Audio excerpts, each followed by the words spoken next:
action. Assalamualaikum warahmatullahi wabarakatuh. Waalaikumsalam warahmatullahi wabarakatuh. Ibu Kepala Sekolah yang saya hormati, kemudian PKS SMP Negeri 3 Saguling yang saya hormati, serta Dewan Guru sekalian yang saya hormati di SMP Negeri 3 Saguling. Pertama-tama marilah kita panjatkan puji dan syukur kehadirat Allah Subhanahu wa taala karena dengan berkat dan rahmatnya kita bisa berkumpul pada hari ini dalam acara diseminasi aksi nyata program pendidikan guru penggerak yang memiliki 2 CGP, yaitu saya sendiri dan Apriliani, kemudian rekan saya Risnawati SPD.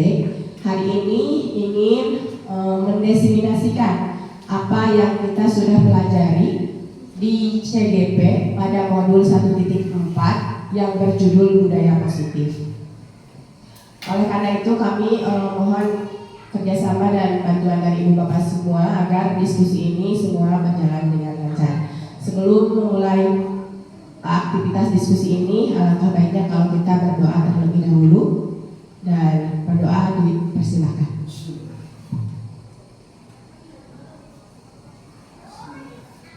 Iya, berdoa selesai. Baik Ibu Bapak, kita langsung saja untuk mengefektifkan waktu.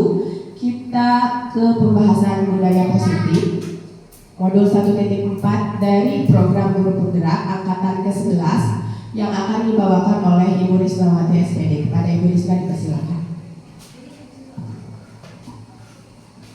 Baik, terima kasih Bu Dena atas kesempatannya. Bapak Ibu, Assalamualaikum warahmatullahi wabarakatuh. Iya, izin menyampaikan kaitan diseminasi yang akan saya sampaikan. Kebetulan diseminasi budaya positif itu kita pelajari di modul 1.4. Nah, sebelumnya saya akan menjelaskan dulu perbedaan dari diseminasi dan sosialisasi ya. Kalau diseminasi positif itu dalam konteks guru penggerak itu upaya menyebarkan atau menerapkan nilai-nilai positif dalam lingkungan sekolah. Nah, ini mencakup berbagai kegiatan, mulai dari pelatihan guru, sosialisasi kepada siswa dan orang tua, hingga menciptakan lingkungan belajar yang kondusif. Nah, tujuan diseminasi budaya positif ini salah satunya membangun karakter siswa. Nah, menumbuhkan sikap positif, rasa tanggung jawab dan empati pada siswa, meningkatkan kualitas pembelajaran, menciptakan suasana kelas yang nyaman dan mendukung proses pembelajaran, kemudian memperkuat hubungan antar anggota sekolah, membangun kerjasama yang harmonis antara guru, siswa, orang tua dan staf sekolah, kemudian menjadikan sekolah sebagai komunitas belajar budaya, membudayakan semangat belajar terus-menerus bagi semua anggota sekolah. Nah, kemudian kaitan dengan materi yang akan saya sampaikan, salah satunya budaya positif, disiplin positif ya. Nah, disiplin positif ini adalah pengertian dari seorang guru yang baik harus memiliki kemampuan dalam mewujudkan budaya positif di sekolah. Nah, budaya positif tersebut dapat dijalankan dengan menerapkan konsep-konsep inti. Salah satunya disiplin positif, memotivasi perilaku manusia, keyakinan kelas, kebutuhan dasar manusia, posisi kontrol restitusi dan segitiga restitusi. Nah, saya Risnawati di sini menjelaskan 3 poin ya. Selanjutnya nanti Bu Dena. Nah, ini salah satu nilai dari guru penggerak yang dipraktekkan oleh saya pribadi dan Bu Dena, yaitu sebagai kolaboratif di nilai guru penggerak. Nah, nilai dan peran ya, nilai dan peran guru penggerak. Nah, disiplin positif ini selanjutnya lebih ke arah disiplin diri yang dapat mengontrol diri dalam melakukan segala tindakan. Kemudian disiplin positif ini, disiplin diri dapat membuat peserta didik memahami dan menyadari berdasarkan motivasi internal, bukan akibat paksaan, pujian atau hukuman. Jadi maksud budaya disiplin positif ini enggak membudayakan hukuman. Jadi ada konsekuensinya, ada risiko yang didapat. Nah, kemudian ini ada 6 karakter dalam profil pelajar Pancasila. Kelihatan Ibu? Nah, ini profil pelajar Pancasila itu kan beriman dan bertakwa kepada Tuhan Yang Maha Esa. Nah, akhlak pribadi kepada manusia, akhlak kepada alam, dan akhlak dalam negara. Kemudian kreatif, menghasilkan gagasan, karya, dan tindakan yang orisinal. Kemudian berkebinekaan global, mengenal dan menghargai budaya dan tanggung jawab terhadap pengalaman kebinekaan. Kemudian bernalar kritis, memperoleh dan memproses informasi, menganalisis, mengevaluasi, refleksi, serta mengambil keputusan. Kemudian mandiri, kesadaran akan diri dan situasi. Kemudian bergotong royong, nah ini kolaborasi, kemudian dan berbagi. Nah, di sini Bu Dena dan Risma sudah memerankan satu ya, peran nilai dan peran guru penggerak, yaitu berkolaborasi dan berbagi dengan Bapak Ibu. Nah, motivasi perilaku manusia.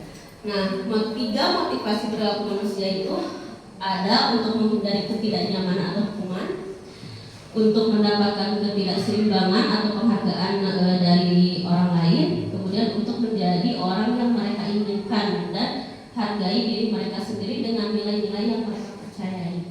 Ini 3 motivasi perilaku manusia. Kemudian ada keyakinan kelas.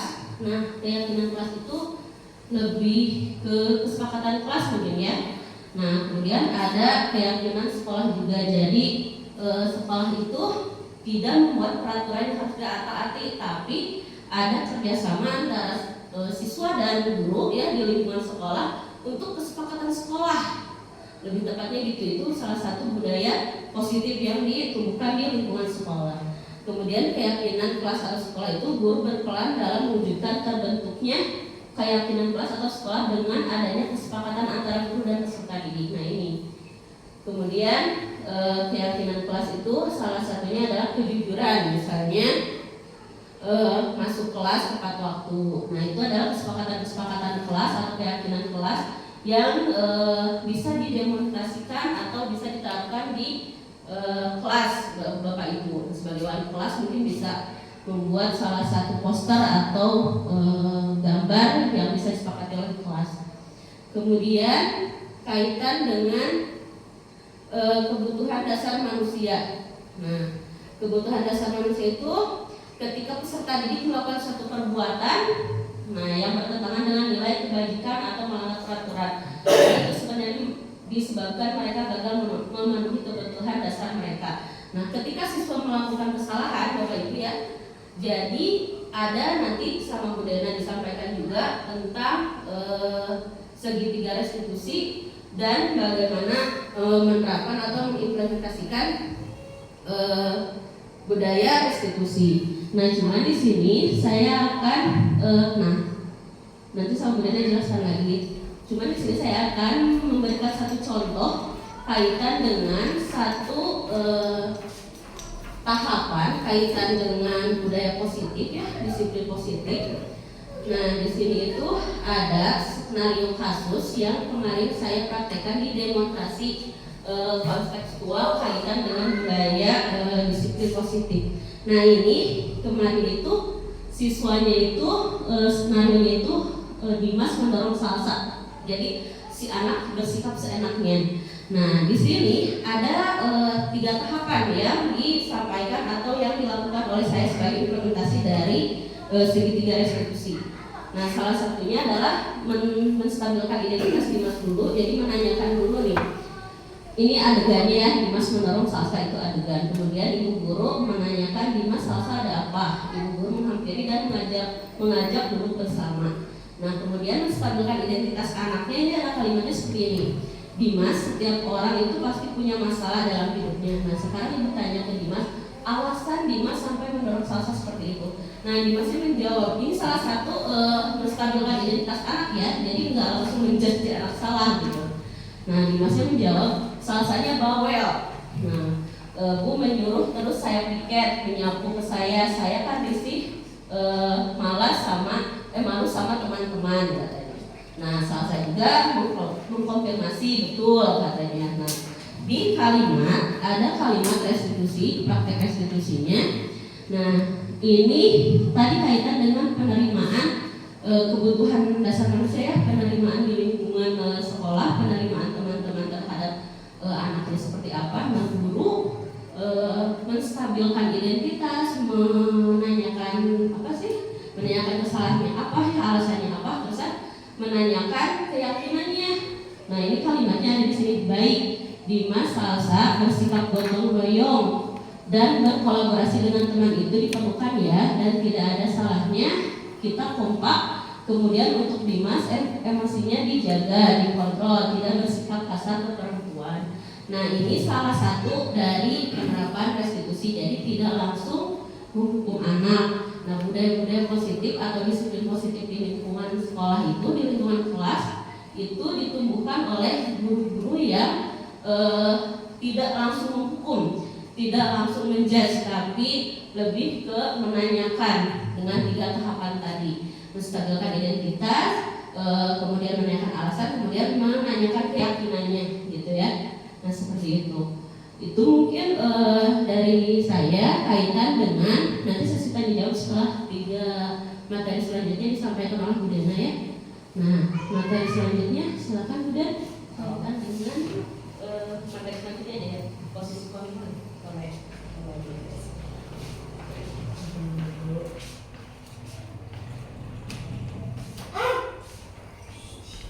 Kenapa baca? Luas sih. Kita boleh diangkat dulu. Sini dulu.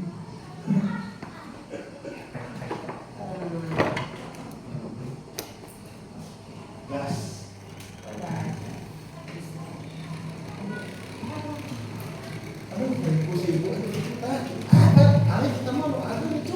Ini layarnya belum terbuka. Nah, saya kembali mereview eksplorasi konsep kedua, teori motivasi hukuman dan penghargaan restitusi. Sebelum ke restitusi, Ibu Bapak, di sini ada pernyataan setuju dan tidak setuju. Lihat pernyataan yang pertama. Hukuman di sekolah dapat mendisiplinkan anak. Setuju atau tidak? Setuju. Angkat tangan yang setuju. Setuju. Angkat tangan yang setuju. Hukuman di sekolah dapat mendisiplinkan anak. Silahkan angkat tangan. Setuju. Oke, ada 3, 4, 5. Setuju kan? Setuju tidak? Pak Ridwan? Tidak. Bu Suci? Setuju. Yang ada yang tidak satu, jadi kita tanya yang tidak ya. Kenapa ini tidak setuju? Kenapa hukuman di sekolah dapat mendisiplinkan anak? Tidak setuju dengan pernyataan itu, kenapa? Silakan jawab, Pak Ridwan. Menurut saya, untuk mendisiplinkan anak itu bisa melalui pendekatan-pendekatan yang lain. Ya. Kalau hukuman itu mungkin nanti terdengarnya seperti balasan terhadap tindakan anak gitu.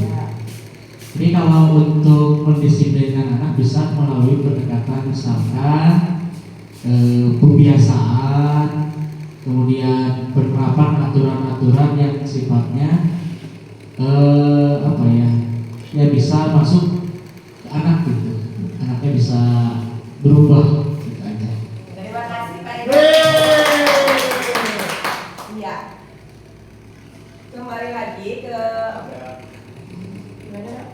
Kembali lagi ke konsep disiplin positif, bahwa motivasi itu harus ada dari faktor internal siswanya ya. Hukuman di sekolah dapat mendisiplinkan anak. Apakah setuju atau tidak setuju? Nanti ada jawabannya ya. Kedua, pemberian hukuman dengan hal positif seperti membaca atau membersihkan halaman sekolah dapat meningkatkan disiplin anak. Setuju. Setuju? Setuju. Setuju. Setuju. Jawabannya kebanyakan setuju. Yang ketiga, memberi penghargaan dapat meningkatkan motivasi belajar anak. Setuju. Setuju. Setuju. Yang keempat, membuat anak merasa bersalah memberi dampak lebih ringan dibanding menghukum. Tidak setuju. Tidak setuju. Tidak setuju. Yang lain gimana ini? Dia tidak setuju. Oke. Apalagi ada bersalah. Oke. Aduh, serang nih. Hukuman di sekolah dapat mendisiplinkan anak. Hukuman di sekolah dapat mendisiplinkan anak. Kalau hukuman, Ibu Bapak ketika waktu kecil sampai mentelik sampai dewasa pernah dihukum oleh ibu bapak guru? Pernah kan? Membekas tidak? Apakah itu menimbulkan rasa dendam? Tidak tahu, karena setiap orang memiliki psikologis yang berbeda-beda. Mungkin untuk di Pariban tidak apa-apa, it's okay. Tetapi untuk anak-anak lainnya mungkin itu kurang tepat. Kemudian pemberian hukuman dengan hal positif seperti membaca atau membersihkan halaman sekolah dapat meningkatkan disiplin anak. Tadi ada jawabannya setuju dan ada yang tidak setuju. Jadi ibu bapak, sekarang itu kita harus membuka paradigma baru bahwa ketika kita memberikan hukuman, motivasi atau sebagainya itu harus betul-betul motivasinya, hukumannya itu harus berasal dari diri internal siswa, bukan dari luarnya, bukan karena takut kepada guru, bukan karena dapat hadiah. Dulu memang sebelum saya mempelajari ini, saya ingin memotivasi siswa dengan memberi hadiah, karena dengan itu siswa dapat dengan mudah mengikuti apa yang kita inginkan. Tetapi itu jadi membuat mereka kurang memiliki tanggung jawab dan komitmen terhadap dirinya sendiri, gitu ibu bapak. Kemudian di sini ada penjelasannya teori motivasi perilaku manusia. Nah, jadi motivasi perilaku manusia itu ada yang datang dari eksternal seperti ini untuk menghindari ketidaknyamanan atau hukuman. Jadi ketika anak melakukan sesuatu untuk menghindari ketidaknyamanan dan hukuman yang terjadi yang biasa dilakukan oleh guru, maka itu namanya motivasi eksternal yang timbul di luar dirinya, dan itu menurut riset tidak akan bertahan lama. Kemudian berikutnya, motivasi eksternal juga ini untuk mendapatkan imbalan dari orang lain. Kemudian yang ketiga, untuk menghargai diri sendiri. Ini yang jauh lebih penting. Bagaimana kita membuat siswa kita melakukan sesuatu itu untuk menghargai diri sendiri dan berdasarkan atas tanggung jawab yang dimiliki oleh diri sendiri. Itu yang dinamakan motivasi internal. Pertanyaan saya, mudah atau sulit menumbuhkan motivasi internal pada siswa? Ya, itulah. Jadi kita sulit kan? Seharusnya motivasi itu adalah motivasi internal. Merdeka menurut Ki Hajar Dewantara, merdeka itu artinya tidak hanya terlepas dari perintah, akan tetapi juga cakap buat memerintah diri sendiri, memimpin diri sendiri. Kalau siswa kita sudah bisa memerintah diri sendiri, sudah bisa mengendalikan emosi diri sendiri, insya Allah siswa kita tidak akan melanggar atau melakukan perbuatan yang melanggar.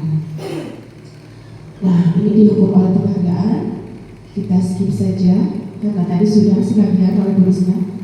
Nah, ini yang dihukum oleh penghargaan. Pengaruhnya hanya jangka pendek. Penghargaan itu di sini katanya dapat merusak hubungan. Kemudian kalau penghargaan itu juga, kalau anak terus diiming-imingi dengan sesuatu imbalan, maka itu juga akan menurunkan kualitasnya. Kemudian yang ketiga, di sini penghargaan juga akan mematikan kreativitas, dan yang keempat juga penghargaan akan mengurangi motivasi intrinsik dari siswa. Ini tadi sudah dibahas sedikit. Nah, tindakan guru. Nah, ini nih pemakai siap-siap. Kan ada hukuman, ada konsekuensi. Kita belajar di sini apa bedanya hukuman dan konsekuensi. Ibu bapak, pertanyaan nomor 1, mencatat 100 kali di dalam buku kalimat saya tidak akan terlambat lagi karena terlambat sekolah.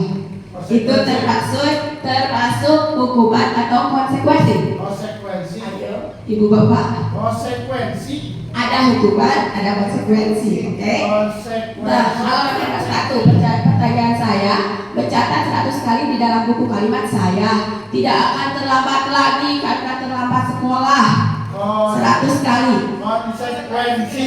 Konsekuensi atau hukuman? Konsekuensi. Kita lihat, jawabannya adalah hukuman. Ya, itu hukuman. Apakah itu berdampak pada besok harinya anak itu? Konsekuensi. Belum tentu. Itu hukuman ya. Kita kedua, lari mengelilingi lapangan basket 2 kali karena terlambat hadir di sekolah. Konsekuensi, kenapa konsekuensi? Ya kan udah ada kesepakatan. Ada kesepakatan? Iya. Kita lihat ya, konsekuensi itu berhubungan dengan perilaku melanggarnya gitu ya. Kita lihat. Hukuman. Jadi Pak Markah ketika mendapati anak dan menyuruh anak di sini, tapi bukan dalam pelajaran olahraga, ya beda.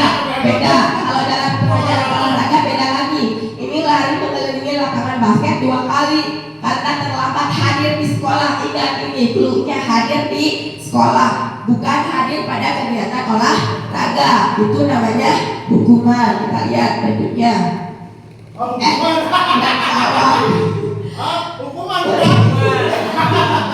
Murid diminta untuk push up 15 kali karena tidak menggunakan masker ke sekolah. Ada hubungannya ya dengan perintah. Ya, hukuman sudah ada. Berikutnya, menggantikan kertas tugas teman yang telah dicoret-coret. Nah, kita lihat. Pintar, konsekuensi. Berikutnya nomor 5, membersihkan tumpahan air di meja tulis karena tersenggol saat belajar. Good job, betul ya, sudah mulai paham. Yang keenam, meminta murid tidak mengenakan sepatu seharian di sekolah karena tidak mengenakan sepatu hitam. Hukuman. Coba kita lihat yang lain, ibu. Hukuman. Meminta murid tidak mengenakan sepatu seharian di sekolah karena tidak mengenakan. Oh, hukuman. Apa Ridwan, diam saja. Kan hukuman. Konsekuensi. Kita lihat ya, tetot ya, hukuman apakah betul? Karena tidak ada kaitannya dengan pelanggaran yang dilakukan oleh siswa. Coba terakhir, nih, Pak Barkah juga tidak melakukan ini. Lari mengelilingi lapangan basket 2 kali karena terlambat 10 menit untuk pelajaran PJU. Kenapa konsekuensi? Konsekuensi itu terlambat kan? Karena terlambat. Terlambat 10 menit. Dan sebelum ini juga terlambat. Itu mah kan bukan mata pelajaran, tapi kalau yang Itu kan sekolah. Iya, betul banget. Ini kan memang di PJOK ada mapelari ya. Jadi itu konsekuensinya. Kalau memberi hukuman, kalau konsekuensi dan hukuman bedanya. Kalau konsekuensi itu harus sejalan dengan perilaku melanggarnya. Ketika kita menyuruh anak ngeket karena terlambat, berarti itu adalah hukuman. Next.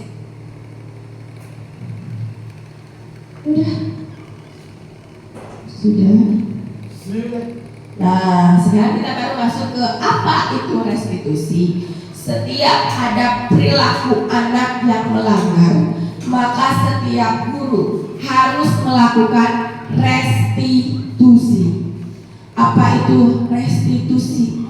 Kalau restitusi secara bahasa, secara KBBI dalam web.id ada 3 artinya. Pertama, ganti kerugian atau pembayaran kembali. Kalau yang kedua, penyerahan bagian pembayaran yang masih bersisa. Ini secara bahasanya. Kemudian yang ketiga, dokumentasi penyesuaian spontan kepala bayi dengan badannya sesudah kepala keluar dari rahim ibu. Nah, itu restitusi.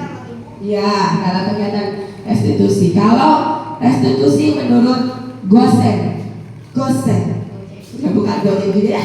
Gosen, restitusi adalah proses menciptakan kondisi bagi murid untuk memperbaiki kesalahan mereka sehingga mereka dapat kembali ke kelompok mereka dengan karakter yang lebih kuat, dengan motivasi internal atau eksternal. Internal diharapkan dengan motivasi internal. Apa itu restitusi menurut Gosen? Di sini Ibu Bapak bisa baca. Restitusi juga merupakan proses kolaboratif yang mengajarkan murid untuk mencari solusi atas masalah mereka dan membantu murid untuk berpikir ingin menjadi orang seperti apa mereka. tujuan yang mulia, dan bagaimana mereka memperlakukan orang.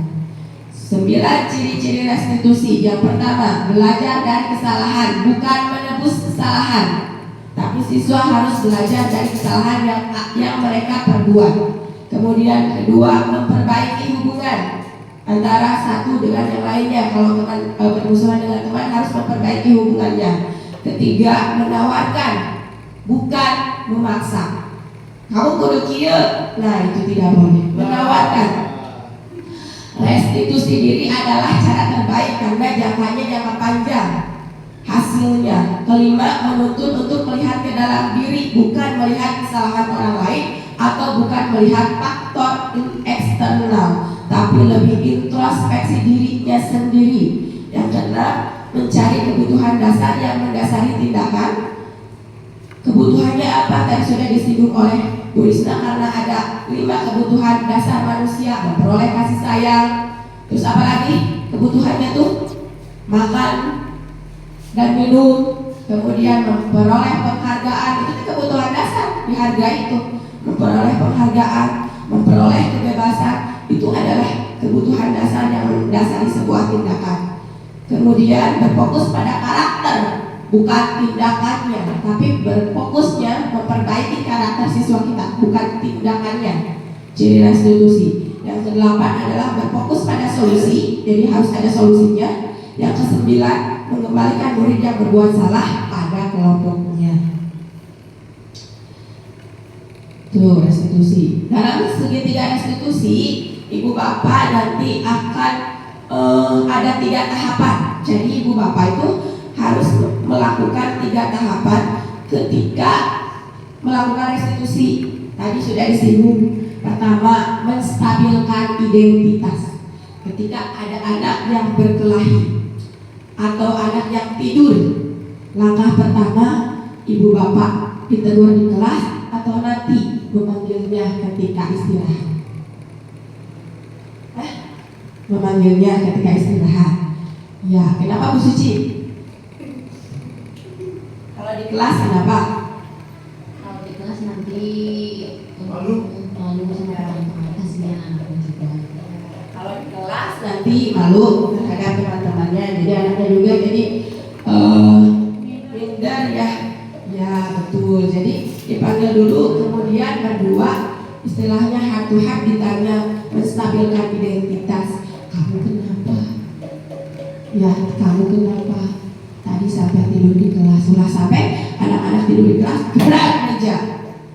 Kunaon dia cari dia. Keluar, sare mah. Nah, seperti itu ya. Ditanya dulu, apa alasan anak tersebut? Ayah senyum-senyum jika ada rumaos. Nah, ditanya dulu, anak itu kenapa? Ya, distabilkan dulu. Kamu distabilkan dulu identitasnya. Setelah mereka merasa nyaman, kemudian validasi tindakan yang salah. Kamu tadi tidur di kelas. Iya, pada saat pembelajaran ibu. Dan dijawab, ya Bu. Oleh ibu tahu apa alasan kamu tidur di kelas? Ya Bu, soalnya tadi malam saya tidak tidur. Mungkin saja karena menunggu ibunya yang sakit, karena bermain FF, atau karena menunggu saudaranya yang sakit. Kita tidak tahu kalau tidak melakukan tindakan validasi tindakan yang salah. Jadi ketika merestitusi, pertama validasi dulu, kemudian yang kedua validasi. Pertama stabilkan identitas, kedua validasi tindakan yang salahnya. Yang ketiga baru kita mulai tanyakan keyakinan kelas. Kalau ada kita sudah membuat keyakinan kelas, sudah ada salah satu keyakinan kelas yang isinya kita harus menghargai semua warga kelas, terutama di kelas kita. Ya Bu, misalkan contohnya seperti itu. Kamu bisa tidak? Jadi kita harus menawarkan restitusinya. Menurut kamu perbuatan kamu itu betul atau tidak? Ditanya dulu.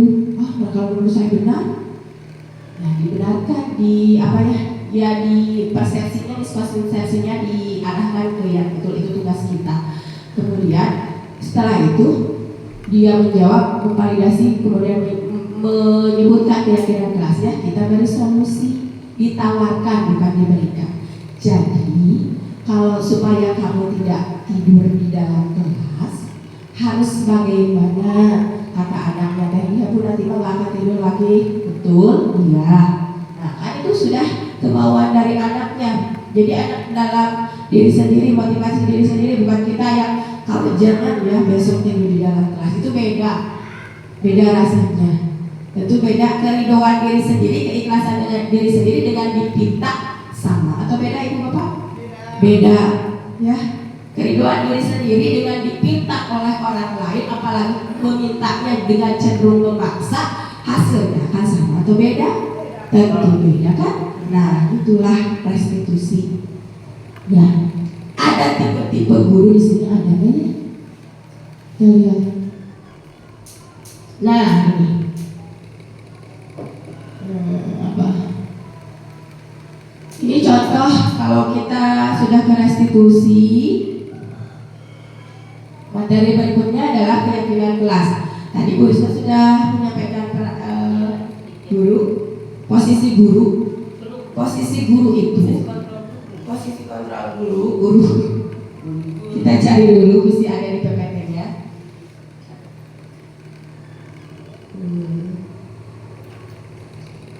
Gak ada. Ini kita pasang terus. Jadi, nah, ibu bapak ini posisi kontrol guru. Nah ini siapa guru nih? Saya sering menyatakan bahwa saya kecewa sekali dengan kamu. Saya marah dengan kamu. Ada guru yang mengatakan seperti itu. Kamu tidak pernah melakukannya. Ayolah lakukan demi ibu bapak. Apakah kamu mau mendapatkan stiker bintang hari ini? Bagaimana kamu bisa menyelesaikan masalah ini? Kamu selalu yang paling terakhir. Nah ini nanti kita. Nah ini kontrolnya. Saya kecewa sekali dengan kamu. Nanti dirasakan muridnya bagaimana? Kecewa, merasa bersalah. Nah ini menunjukkan bahwa posisi kita ketika saat kita bicara, ayolah kasihan ibu, nanti dimarahi ibu kepala sekolah. Nah ketika kita bicara seperti itu, ayolah kasihan ibu, kamu harus baik, nanti ibu jadi jelek nilainya. Nah ketika kita berbicara seperti itu, maka kita sudah menentukan posisi kontrol kita sebagai pembuat rasa bersalah kepada siswa. Siapa di sini yang ada? Pasti masing-masing pernah berada di posisi kontrol seperti itu. Kedua, kamu tidak pernah benar melakukannya, jadi udah judgement dari awal. Itu benar, tak bisa kamu mah, tak bisa wae dasar. Nah itu namanya posisi kontrol guru sebagai penghukum. Ya. Kemudian yang ketiga, ayolah lakukan demi ibu bapak, please tolong. Mau ya. Nah itu lebih ke posisi kontrol guru sebagai teman. Kemudian apakah kamu mau mendapatkan stiker bintang hari ini? Nah ini ada sebagai pemantau. Yang terakhir, bagaimana kamu bisa menyelesaikan masalah ini? Nah itu sebagai manajer. Dari kelima kontrol guru ini diharapkan ibu bapak dalam setiap restitusi kepada siswa berada di posisi mana diharapkannya. Iya, kalau diharapkan pasti di posisi manajer. Tetapi memang pada kenyataannya tidak dipungkiri, saya juga pernah berada di posisi membuat orang merasa bersalah, betul tidak? Kemudian di posisi penghukum juga pernah, di posisi teman juga pernah, di posisi pemantau juga pernah, di posisi manajer. Kenapa manajer ini sangat baik? Karena di manajer ini 3 tahapan restitusi yang saya jelaskan di awal telah kita laksanakan. Satu lagi, penghukum kamu mah selalu yang terakhir, kamu contoh aja. Nah itu adalah posisi kontrol sebagai penghukum. Nah ini segitiga restitusi yang saya maksud. Bentuknya segitiga seperti ini. Kemudian, nah ada menstabilkan identitas, validasi kebutuhan, dan menanyakan keyakinan. Kalau ibu bapak sudah tiga-tiganya dilakukan, maka posisi bapak ibu tidak judgment, tidak membuat rasa bersalah pada anak, maka ibu bapak sudah ada di posisi yang diharapkan, yaitu posisi manajer. Begitu ibu bapak. Ini kata-kata kalau kita mau menstabilkan identitas nih, boleh ini dipakai. Berbuat salah itu hal yang manusiawi. Ini untuk menstabilkan identitas, tidak ada manusia yang sempurna. Ini kata-katanya kalau mau dipakai boleh. Kalau ketika kita validasi kebutuhan, kata-katanya seperti ini. Kamu bisa saja kan melakukan hal yang lebih buruk, gitu ya. Ini kata-katanya ada di sini. Kemudian menanyakan keyakinan, ini kata-katanya juga sudah ada.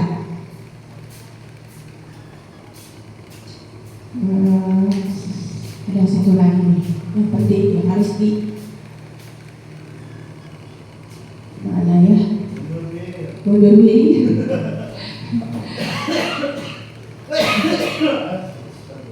Nah ini kebutuhan dasar manusia. Tadi kan disinggung nih, ada 5 kebutuhan dasar juga yang harus dipenuhi oleh anak. Kalau kelima kebutuhan dasar tidak terpenuhi, maka manusia akan mengalami sesuatu yang berbeda dari manusia lainnya, atau akan cenderung melakukan pelanggaran. Kasih sayang dan rasa diterima, penguasaan, kebebasan, kesenangan, atau bertahan hidup. Ada 5 kebutuhan dasar manusia. Nih, memukul teman yang menghinanya, perilaku siswa, kebutuhan yang mungkin berusaha dipenuhi. Ini ada kan siswa yang memukul teman yang menghinanya. Nah, siswa tersebut kebutuhan apa yang mereka ingin penuhi, yaitu kebutuhan mendapatkan kekuasaan atau powernya yang ingin dipenuhi. Iya. Pertanyaan pada siswa, apakah ada cara untuk memenuhi kebutuhan kekuasaan tanpa melakukan kekerasan, gitu ya? Nanti mungkin bisa dicoba pada siswa yang kelakuannya seperti itu. Apakah ada cara untuk memenuhi kebutuhan kamu tanpa melakukan kekerasan? Cara lain. Kalau ini ada perilaku siswa cinta dan nih kebutuhan yang mungkin berusaha dipenuhi, menyebarkan gosip tentang teman sekelas. Nah, itu kebutuhannya adalah cinta dan kasih sayang. Berarti kurang perhatian itu kemungkinannya di rumahnya, kurang mendapatkan rasa itu. Nah, boleh ini pertanyaannya ada. Kalau ini menjatuhkan teman saat teman sedang berjalan di lorong sekolah, nutrungkeun, itu hanya memperoleh kesenangan saja. Nah, ini kebebasan. Apakah Anda yang mau memenuhi kebutuhan kebebasan tanpa mengganggu pembelajaran orang lain? Bebas. Bebaskan saya. Kan ada juga anak yang tidak mau belajar, hanya ingin tidur. Itu biasanya kebebasan atau kesenangannya dilarang. Itu ibu bapak tadi yang sudah kita pelajari, masing-masing posisi kontrol kita sebagai apa. Kita sudah paham mungkin posisi kontrol kita sebagai apa. Kemudian kebutuhan dasar manusia itu apa saja. Tadi ada 5 kebutuhan dasar yang harus dipenuhi oleh anak. Tadi sudah semuanya disampaikan. Ya, kalau sudah semuanya disampaikan, boleh sebelum kita ini sesi berikutnya adalah sesi tanya jawab ya. Bu Bapak silakan dari materi-materi yang sudah tadi disampaikan, adakah yang miskonsepsi? Kita juga berdiskusi, bukan saya sudah tahu tidak, tetapi kita sama-sama berdiskusi untuk meluruskan miskonsepsi yang ada terkait disiplin positif, terutama yang ada di sekolah kita. Maka kalau ada yang mau, bukan bertanya juga tidak apa-apa, menanggapi boleh atau apapun bentuknya silahkan. Boleh dengan senang hati. Bismillahirrahmanirrahim. Assalamualaikum warahmatullahi wabarakatuh. Tadi kan memang kita sebagai pendidik inginnya ya jadi sebagai manajemen ya, manajer dalam mendidik siswa-siswi kita. Tadi juga disampaikan mengenai segitiga restitusi. di mana kita harus menstabilkan identitas, validasi tindakan yang salah, sama menanyakan keyakinan. Misal ada siswa yang melakukan istilahnya yang kesalahan atau misalnya berantem sama temannya gitu. Kita sudah melakukan 3 hal yang tadi gitu. Tapi setelah kita melakukan 3 hal yang tadi, tapi anak tersebut masih melakukan hal yang sama gitu, berulang kali gitu. Misalnya sampai 3 kali kita menyampaikan 3 hal tadi, tapi si anak masih mengulangi kesalahan yang sama. Yang saya mau tanyakan, apakah ada tindakan lain selain yang 3 tadi untuk menangani si anak tersebut gitu, supaya tidak melakukan hal yang sama lagi atau melakukan kesalahan yang sama lagi. Terima kasih. Assalamualaikum warahmatullahi wabarakatuh. Dijawab atau ditampung ada lagi? Jawab dulu, baik. Tadi kan intinya pertanyaan Bunda itu setelah direstitusi 3 kali anak itu tidak berubah, kasusnya juga berantem terus. Ketika kasusnya merugikan seseorang, atau merugikan pihak lain, maka itu memang tidak bisa direstitusi oleh guru, karena ada yang berwenang khusus menangani siswa tersebut. Ya, betul sekali Pak Mereka. Kalau di sekolah, kalau kita sudah melakukan restitusi 3 kali dan itu merugikan orang lain, maka kewajiban kita merestitusi sudah selesai dan itu dilimpahkan ke BK. Atau kalau kasusnya sampai merusak, ya kita berarti sudah melaporkan ke kepala sekolah dan ke pihak yang lebih berwenang. Begitu. Kesiswaan, betul. Ya, seperti itu. Jadi kita lakukan dulu restitusinya. Kalau ada kasus memang yang tidak bisa direstitusi. Kalau kasus itu melanggar atau kriminal, Ibu Bapak pernah, tidak bisa direstitusi. Coba bayangkan kalau kita merestitusi, misalkan ada siswa perempuan yang hamil, ketika menstabilkan identitas, saya juga pernah melakukan seperti itu. Gurunya, kan itu tidak bisa ditahan itu. Iya, jadi ada kalau hal-hal yang sudah kasusnya sudah berat, pelanggaran berat, maka itu tidak direstitusi. Seperti itu. Mudah-mudahan tidak puas. Ada lagi? Menambahkan? Iya, boleh Pak.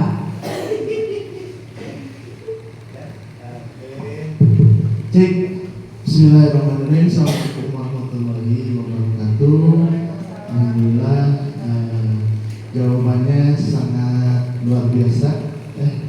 Cuman tambahan mungkin dari Bu Dena terkait yang disampaikan oleh Ibu Neng terkait penanganan siswa kalau sudah 3 kali tidak bisa direstitusi, artinya siswa tersebut memang memerlukan yang namanya penanganan khusus, yakni guru BP maupun DP. Cuman yang harus diperhatikan terkait penanganan, Ibu, terkait penanganan sesuai SOP yang ada di SMP Negeri 3 Saguling khususnya, Ibu sudah menerangkan terlebih dahulu seperti kita melakukan home visit ke rumah siswa yang memang bermasalah. Ya, kalau kita sudah melakukan home visit beberapa kali ke rumah yang bermasalah, tapi ternyata siswa tersebut masih belum bisa berubah sikap dan perilakunya, artinya harus naik ke level selanjutnya, yaitu istilahnya memberikan peringatan atau teguran atau istilahnya dispensasi, ya. Cina istirahat lah di rumah, cina mikir lah, tapi untuk anak sekarang mah diberikan dispensasi teh kalau atau kamu di swab 3 hari atau harus yang di sana libur. Nah, makanya kenapa setiap kita menangani siswa, kita usahakan jangan di depan teman-temannya. Kita ajak ke ruangan khusus, sebetulnya harusnya ruangan tertutup Bu, mohon izin, karena kemarin juga saya coba menangani kelas 8A yang memang ini berselisih paham dari tahun lalu belum selesai dan memang harus diselesaikan, Bu. Ya, dengan cara ya harus saling legowo, membuka hati dan perasaan itu, saling memaafkan. Tapi kan tidak semua yang disampaikan tadi Bu Dena karakter siswa itu sama semuanya ada. Jadi harus bisa memahami dulu keadaan anak tersebut, apakah memang perhatiannya kurang atau memang perhatiannya lebih, tapi dia merasa masih ada kekurangan gitu. Itu juga menjadi pertimbangan untuk kita. Makanya kenapa kami mungkin saya di kesiswaan juga mulai kemarin-kemarin kan kita sudah merubah metode hukuman. Metode ini menjadi lebih ke pendekatan kepada Sang Pencipta Tuhan Yang Maha Esa, supaya lebih kolbunya terisi, supaya pikirannya lebih terbuka. Mudah-mudahan dengan kegiatan duha juga setiap Selasa Jumat bisa berubah. Mungkin intinya mah jangan menghukum siswa, mana mah bodoh, mau naik kelas, jangan, itu tidak boleh. Jadi kita dorong keinginan siswa, apa dia mau seperti apa sekarang, mau bagaimana. Itu kita dorong, ayo kamu mau jadi apa, kamu pasti sukses, meskipun dengan keadaan dia mungkin untuk kondisi keadaannya sekarang seperti ini, mungkin nanti beberapa tahun ke depan mungkin dia bisa jadi pemimpin Ya, masa depan. Terima kasih. Assalamualaikum warahmatullahi wabarakatuh. Waalaikumsalam.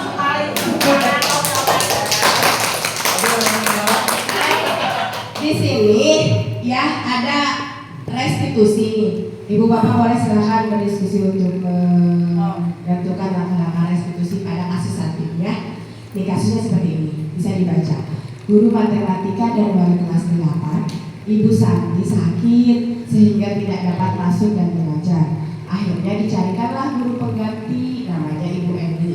Ibu Eni baru 2 tahun menjadi guru SMP.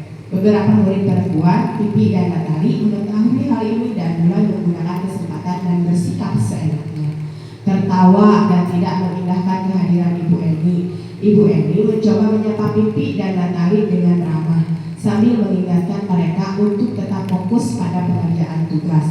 Ayolah, tugasnya dikerjakan, nanti ibu ditegur ke bapak kepala sekolah.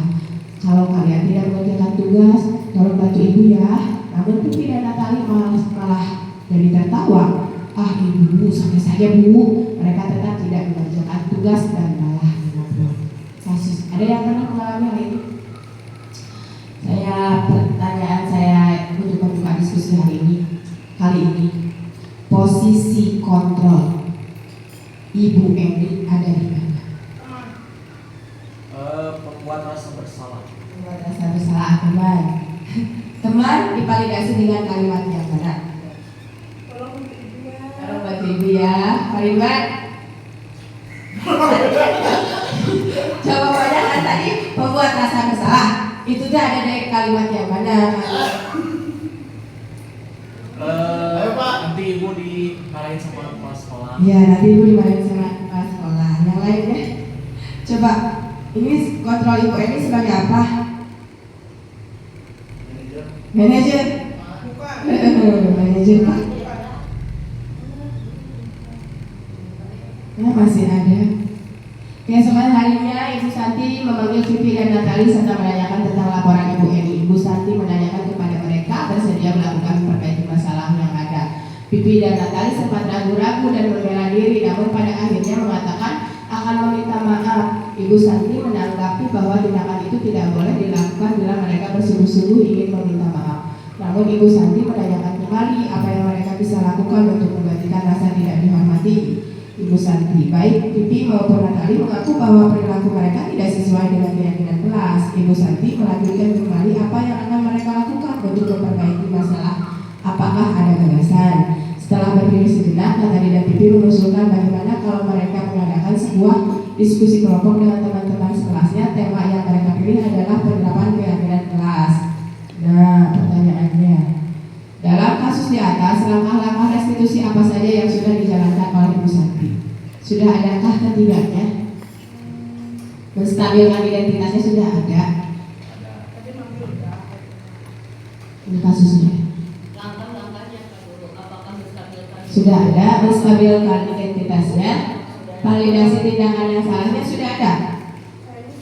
Menanyakan, ya. Kemudian menanyakan keyakinan kelasnya yang salah. Berarti langkah-langkah restitusinya sudah tiga yang dilakukan. Sudah menstabilkan identitas terlebih dahulu, kemudian memvalidasi kesalahannya, dan kemudian menanyakan keyakinan kelas sehingga membuat siswa itu berpikir, menawarkan solusi yang akan dilakukan Vivi dan Natali kepada Ibu Eni. Itu yang dilakukan Ibu Santi. Memang ini kan diskusi ya, tidak ada benar dan salah. Kita menampung semuanya, dan Ibu Bapak sudah sangat hebat sekali menganalisa kasus satu ini. Ada beberapa kasus tapi jika naliyo Ibu Bapak, kasus satu. Kalau ini, nah ini ada si Sabrina nih, hari itu bangun terlambat dan terburu-buru sampai di sekolah. Dia pun akhirnya sampai di gerbang sekolah, tapi baru menyadari kalau tidak menggunakan sepatu hitam seperti tertera di peraturan sekolah. Di depan pintu kelas, Bapak Lukman memperhatikan sepatu Sabrina yang berwarna coklat. Sabrina berusaha menjelaskan bahwa dia terburu-buru dan salah mengenakan sepatu. Pak Lukman, mana sih? Pak Lukman menanyakan Sabrina apa peraturan sekolah tentang seragam warna sepatu. Sabrina menjawab sudah mengetahui sepatu harus berwarna hitam, namun terburu-buru dan salah mengenakan sepatu. Selain tidak mungkin kembali pulang karena rumahnya jauh sekali, Pak Lukman tetap bersikeras pada peraturan yang berlaku dan mengatakan, ya sudah, kamu sudah melanggar peraturan sekolah, kamu sudah salah, sudah terlambat, salah pula warna sepatunya. Segera buka sepatumu kalau tidak bisa mengenakan warna sepatu sesuai dengan warna peraturan. Pertanyaan yang pertama, sikap posisi apakah yang diambil oleh Pak Lukman? Ya, jelaskan. Jelaskan. Hukuman. Posisi Pak Lukman adalah penghukum. Guru Pak Lukman sebagai penghukum ya. Karena apa? Karena dia sudah menjelaskan tapi Pak Lukmannya harus pakai sepatu hitam, tapi karena Pak Lukman belum tahu mungkin ada terburu-buru, tapi kan Pak Lukman tetap mengikuti aturan sekolah. Pak Lukman tadi Sabrina sudah bilang ya ke Pak Lukman kalau dia terburu-buru. Ya, oke. Ada alasan Sabrina memakai sepatu coklat? Ada. Ya, sebagai penghukum. Kemudian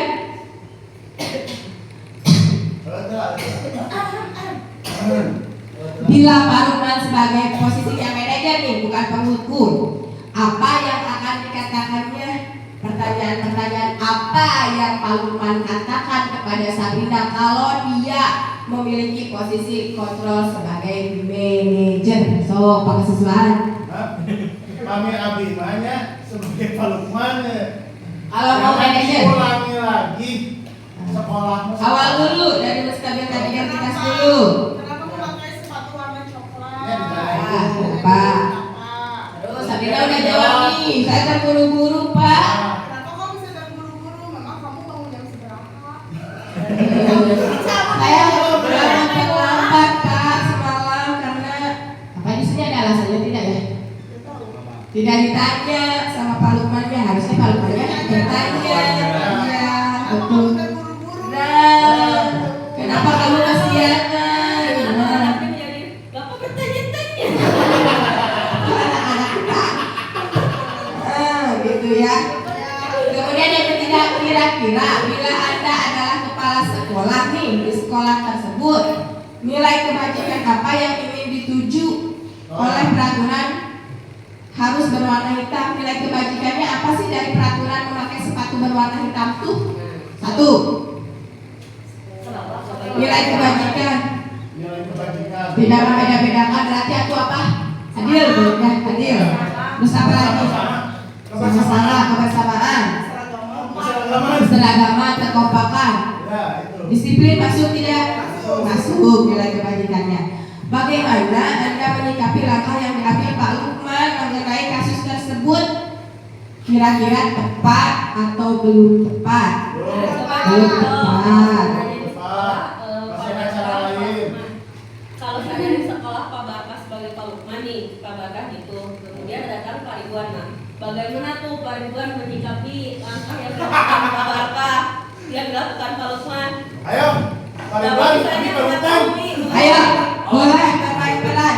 Pak Ridwan jadi Sabrina, Pak Barkah jadi Pak Lukman, maju dulu ke depan. Oke. Nah, ya, simulasi.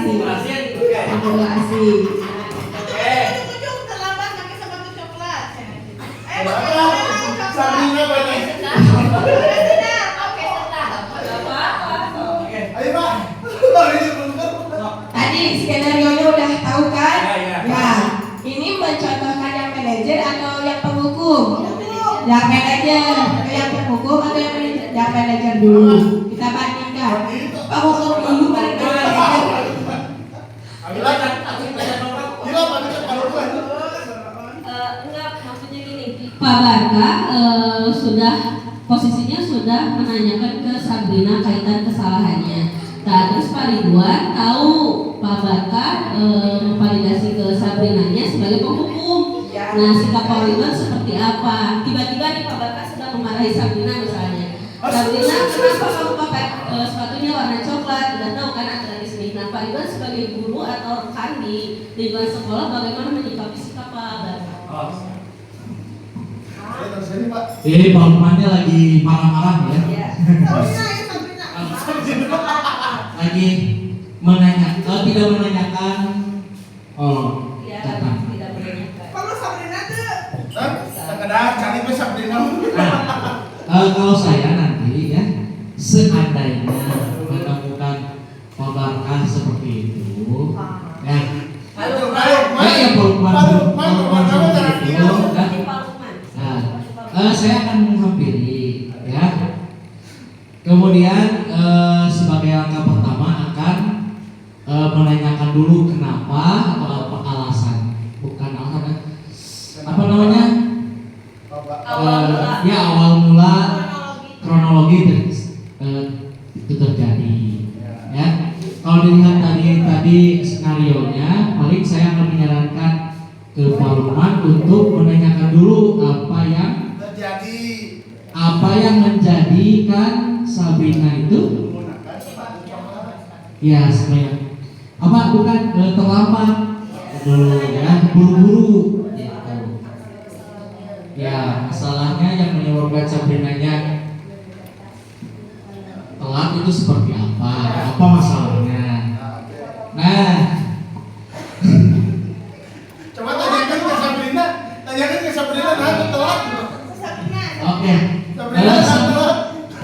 Ngapain Sabrina? Apa itu Sabrina? kayak Sabrina kan segala. Itu kan harus ditanyakan kan tadi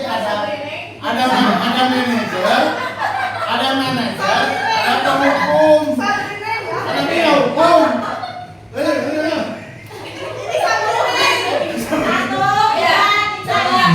Awal mulanya validasi dulu sikap Pak Ridwan terhadap Pak Lukman yang bersikap Nah, ini saya akan menanyakan ke Pak Lukman apa yang terjadi. Nah, kemudian setelah melihat kronologinya yang seperti tadi, nah saya akan menyarankan ke Pak Lukman untuk menanyakan dulu kepada Sabrina ini kenapa bisa terlambat. Ya. Nah, kenapa kamu terlambat? Saya kesiangan Pak.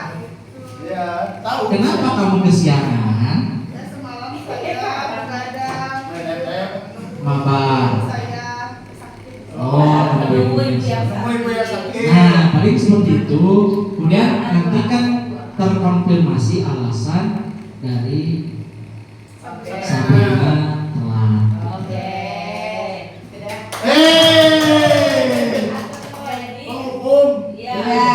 Ada manajer. Nah, sekarang ini Bapak berkelompok gerak duduknya. Pak Ridwan sama Pak Barkah.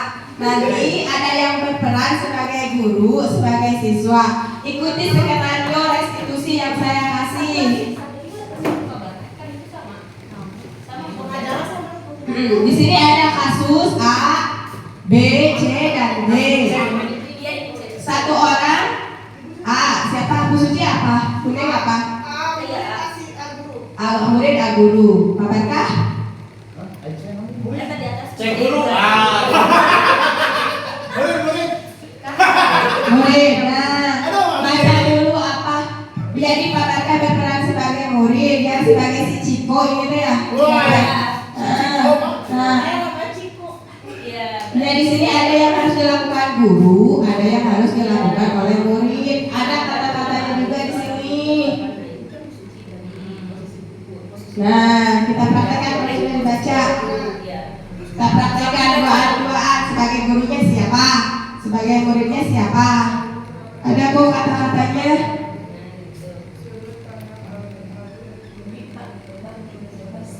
Ya, itu kan WFA pegangnya punya siapa? Guru ya. Jadi tiga restitusi bagian punya guru berarti WFA sebagai gurunya. Itu yang harus dilakukan Bu Eva tahapan-tahapannya ketika melakukan restitusi terhadap kasus yang ada di skenario itu. Bu Sri yang mana Bu? Restitusi B sebagai murid. Nanti dilakukan seperti itu. Direkam Bu Risna? Iya. Sudah siap belum? Sudah dibaca skenario-nya? Sudah dijiwai belum? Apa yang harus diucapkan nanti pada saat menjadi siswa, pada saat menjadi guru? Ini ada dua. Iya, Bu Neng dan Bu Suci. Satu. Tapi yang yang melanggarnya satu.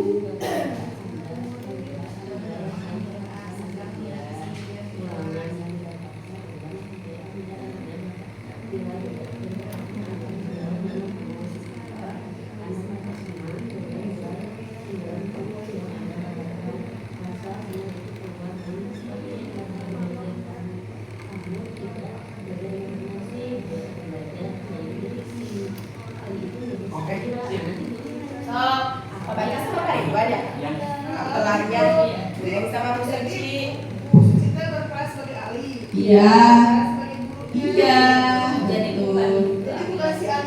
nanti ditanya di bahasa sama murid. Iya, lakukan sesuai dengan skenario restitusi yang ada. Ciko. Memang bertolak belakang yang sifat kami. Oke, bisa dimulai. Ayo, videoin. Siapa dulu? Bu Neng sama Bu Suci siap belum? Ayo. Nanti dulu siapa yang udah siap? Oh, saya siap. Saya Pak sama Pak Ridwan siap. Saya siap. Siap. Oke, videoin tulis. Oke. Ayo, perlu mic nggak? Nggak usah. Sok di depan, sok boleh. Kita lihat ya, ini restitusi yang dilakukan siapa Pak? Ciko. Saya berperan sebagai guru. Guru. Pak Barkah? Kasusnya gimana? Gurunya jelaskan dulu kasusnya gimana? Dari segi gurunya ya, di sini kasus ini adalah guru ketika masuk ke kelas untuk melihat pekerjaan piket kelas. Guru di sini melihat salah satu orang, yaitu siswa yang bernama Ciko, tidak piket. Kemudian keluar kelas menemukan si Ciko ini sedang berada di warung. Nah itu ya, nanti di sini Percakapan. ya kepercakapan. Oke, silakan lakukan. Oh, langsung. Percakapannya. Lakukan. Oke. Bapak Guru. Saya sudah menemukan Ciko sedang di warung, Oh, sedang ya. jajan. Oke.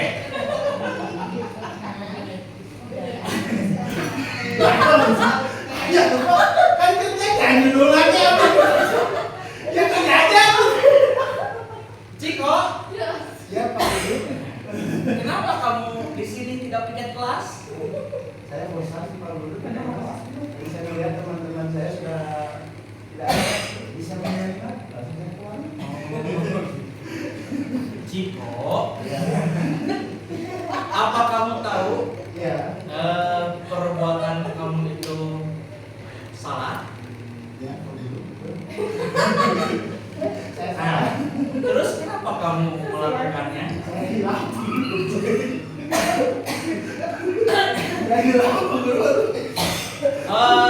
Oke, supaya kamu tidak hilaf atau tidak bosan ketika piket, kira-kira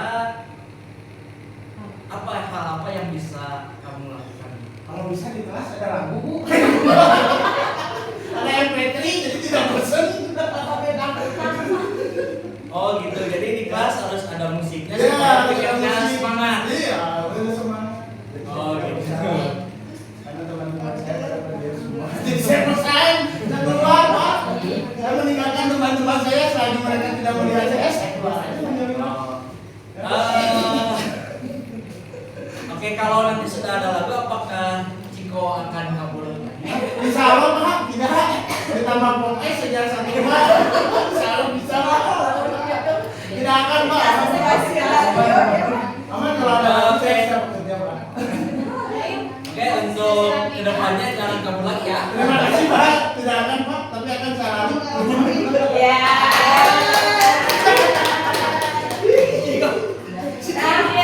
Kalau bangun yuk.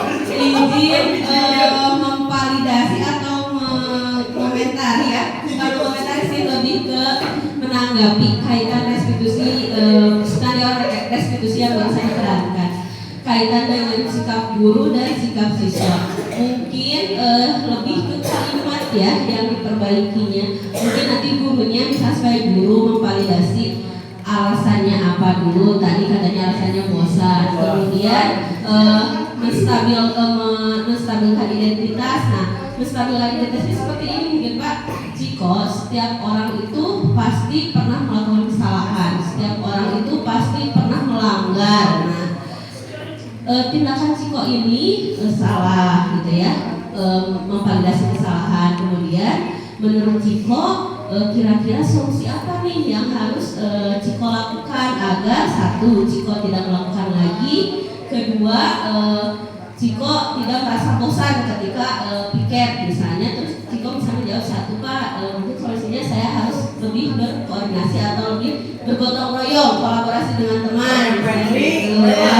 Nah, kemudian kalau kaitan dengan di ruang kelas atau di ruang sekolah harus ada MP3 ketika piket, mungkin itu harus ada kesepakatan kelas. Misalnya kalau di akhir pembelajaran boleh mengambil dulu handphone baru piket ya, itu ada kesepakatan kelasnya dulu. Nah, kemudian tadi kaitan dengan stabilkan identitas dan bukan menstabilkan, menanyakan kesalahan ya, meyakinkan dulu ke siswanya, kemudian mengembalikan lagi siswa ke piket gitu ya, ke tugas awal. Nah, Ciko, kamu kan tahu salah, kemudian kamu sekarang solusinya mau tidak bergabung dengan teman-teman kamu untuk melakukan piket. Nah, seperti itu mungkin kalimatnya lebih ditata lagi, lebih diyakinkan lagi ke siswanya agar siswanya lebih, oh iya, saya lebih baik berkoordinasi dengan teman. Ya udah, berarti saya kesepakatannya sebelum mengerjakan piket saya ambil handphone misalnya ke penitipan handphone, kemudian mengambil handphone dan menyalakan MP3 di luar kelas gitu ya, di luar kelas, kemudian melaksanakan piket. Jadi seperti itu. Jadi lebih ke restitusinya itu lebih ada percakapan antara guru dan siswanya itu lebih dekat, lebih ke pendekatan. Sieun Bu siswana aku. Kayaknya tadi kebenaran. Oke, satu lagi Bu Suci sama Bonek boleh?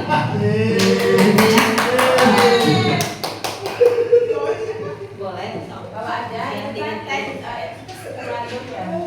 Situ nyambung mas dia. Duh, bisa coba.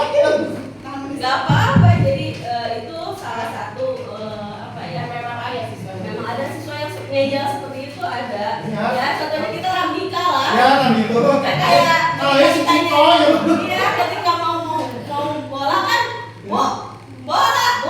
Tidak sopan syarat apa, tapi kita harus validasi itu kan. Siap? Siap. Di sini kasusnya Ali itu mengejek Amira karena nilai ulangan Ali lebih besar daripada Amira dan nilai ulangan Amira itu lebih rendah daripada Ali. Di sini saya sebagai guru akan memvalidasi sebagai guru dan Bu Suci sebagai siswanya. Amira. Ya. Ali, Pak Ali, ini ibu guru. Ya, Ali boleh ke ibu sebentar. Tadi Amira menangis. Kenapa kau bisa menangis? Tadi saya mengejek Amira karena nilai Amira lebih kecil daripada saya. Saya merasa bangga dengan nilai saya, jadi saya mengejek Amira. Menurut Ali, perilaku seperti itu, perilaku yang Ali lakukan itu benar atau salah? Salah. Nah, kalau salah seperti itu, kita kan sudah membuat kesepakatan kelas. Nah, kesepakatan kelas itu kan kita harus dilakukan oleh seluruh anggota kelas. Kesepakatan seperti apa yang Ali langgar? Salah satu kesepakatan kelas menurut saya langgar yaitu saling menghargai. Nah, berarti Ali harus menghargai Amira dan teman-teman yang lain. Jadi Ali harus apa ke Amira? Ali harus meminta maaf pada Amira. Jadi Ali harus minta maaf kepada Amira dan jangan melakukan hal itu lagi ya.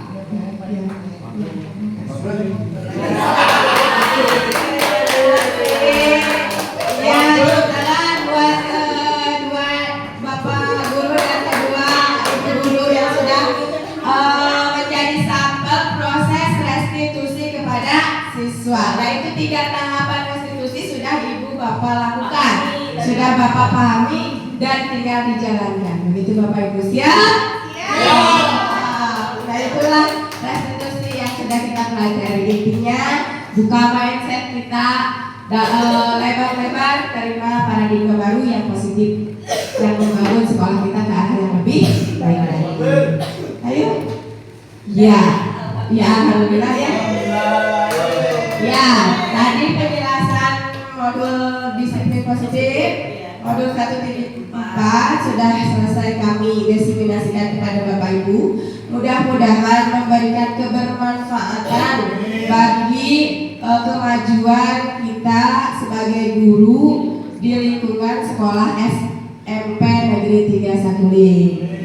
Bapak Ibu, kami ucapkan terima kasih. Ada refleksi mungkin? Satu lagi ketinggalan refleksi dari kegiatan ini. Ibu Bapak silakan sampaikan. Ya, asalnya bagaimana, kemudian setelah kita belajar bersama-sama diskusi modul 1.4, jadi bagaimana pemikiran Ibu Bapak terhadap disiplin positif. Ada yang mau menyampaikan? Boleh. Ya, bismillahirrahmanirrahim. Mungkin untuk refleksinya, mungkin asalnya memang kan saya itu tipikal orang yang istilahnya kalau ke anak tuh suka langsung gitu ya, benar. Kalau misalnya ada yang tidur di kelas suka langsung gitu, suka langsung menegurnya gitu. Tapi setelah menerima materi ini, mungkin saya tidak akan melakukan hal seperti itu lagi. Dan untuk menanggapi masalah anak-anak yang mungkin tadi sudah dipraktekkan, mungkin insya Allah nanti saya juga akan mempraktekannya di kelas ataupun nanti kalau ada masalah anak-anak insya Allah saya akan. Ya, terima kasih. Ya, alhamdulillah. Ibu Bapak semuanya bukan memahami karena kita sama-sama belajar. Telah mengetahui sedikit ilmu yang kita bagikan dari modul 1.4 ini. Sekali lagi terima kasih atas perhatiannya, atas waktunya. Jangan bosan-bosan jika kami berdua ingin menyampaikan ilmu lagi kepada Bapak Ibu. Akhirnya, wassalamualaikum warahmatullahi wabarakatuh.